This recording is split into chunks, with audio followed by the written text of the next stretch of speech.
Discover how food and climate change are linked with our curated food and climate teacher guides for K-12 educators.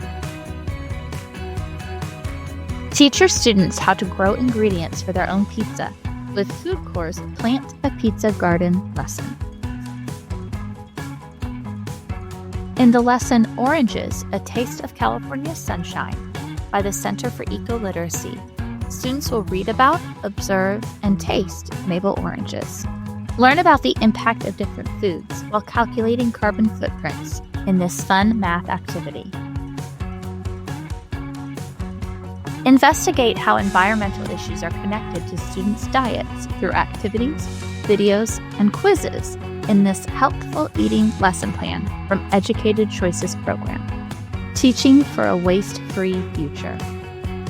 Visit SubjectToClimate.org. Created in partnership with Center for Ecoliteracy and Educated Choices program.